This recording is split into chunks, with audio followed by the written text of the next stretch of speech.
Hello বন্ধুরা, আসসালামু আলাইকুম। নতুন একটি ভিডিওতে বন্ধুরা আপনাদেরকে ওয়েলকাম জানাচ্ছি।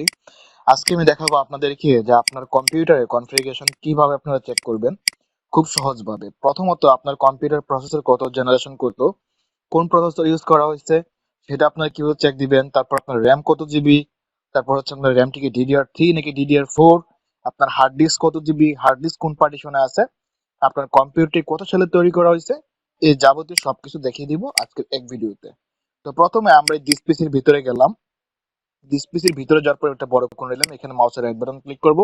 এখান থেকে প্রপার্টিস লেখাতে আমরা ক্লিক করে দিব। প্রপার্টিসে ক্লিক করলে আমরা এখানে দেখতে পাচ্ছি যে প্রসেসর হচ্ছে Intel core i 3 third generation, 3 GB RAM, operating system হচ্ছে 64 বিট, তারপর উইন্ডোজ অ্যাক্টিভ আছে, তারপর উইন্ডোজ 10 আমরা ইউজ করতেছি এবং এখানে আমরা দেখতে পাচ্ছি উইন্ডোজ 10 প্রো আমাদের এই ল্যাপটপে বা এই কম্পিউটারে ইনস্টল করা আছে। তো সেম ভাবে আপনি আপনার পিসিতে এইভাবে দেখতে পারেন যে আপনার কম্পিউটারে বা পিসিতে উইন্ডোজ কত ইনস্টল করা আছে, র্যাম কত জিবি, তারপর হচ্ছে প্রসেসর কতটুকু, জেনারেশন কতটুকু, এটা আপনি দেখতে পারবেন।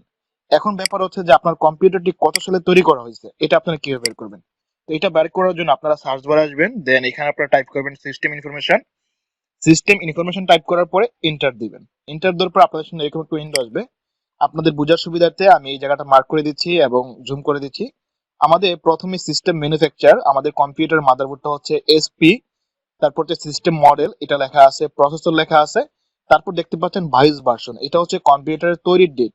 এটা 5/9 অর্থাৎ এটা মে মাসের 19 তারিখ 2010 সালে এই কম্পিউটারটি তৈরি করা হয়েছে। তারপর এটার বায়োস ভার্সন এত আছে। বায়োস মোড হচ্ছে লিগ্যাসিতে, এটা ইউএফআই না, এটা হচ্ছে legacy bio mode, bias mode. তো এইভাবে কিন্তু আমরা দেখে ফেললাম। আপনার এখানে আরো অনেক অপশন পাবেন, তো এগুলো আপনার এখান থেকে দেখে নেবেন।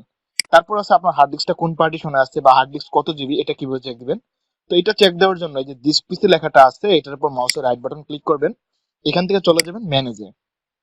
ম্যানেজে যাওয়ার পরে বন্ধুরা জাস্ট একটু ওয়েট করবেন।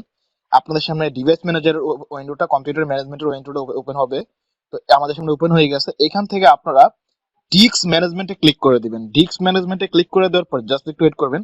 এখানে দেখেন আমার হার্ড ডিস্কটা হচ্ছে 300 জিবির মতো, এখানে 298-এর মতো শুরু করতেছে। এটা হচ্ছে আমার হার্ড ডিস্ক। এখন আমরা দেখবো যে হার্ড ডিস্কটা কোন পার্টিশনে আছে, জিপিডি নাকি এমবিআর। তো এটা দেখার জন্য এই ডিস্কের উপর মাউসের রাইট বাটন ক্লিক করবেন।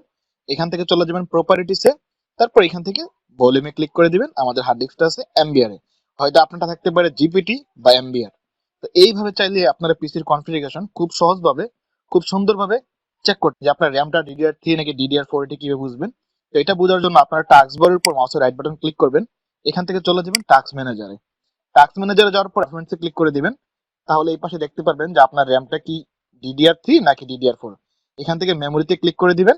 মেমোরিতে ক্লিক করলে এই যে আমরা দেখতে পাচ্ছি এখানে এটা হচ্ছে DDR3 এর একটা র্যাম। তো আপনারটা DDR4 হলে DDR4 থাকবে, DDR3 হলে DDR3 থাকবে। তো ধন্যবাদ সবাইকে ভিডিওটি দেখার জন্য। যদি ভিডিওটি ভালো লাগে আমার এই চ্যানেলটি সাবস্ক্রাইব করে দিবেন। এখানে আপনারা পাবেন কম্পিউটার এবং অ্যান্ড্রয়েড রিলেটেড ভিডিও, যেগুলো আপনাদের বাস্তব জীবনে অনেক উপকারে আসবে। ধন্যবাদ সবাইকে। আসসালামু আলাইকুম।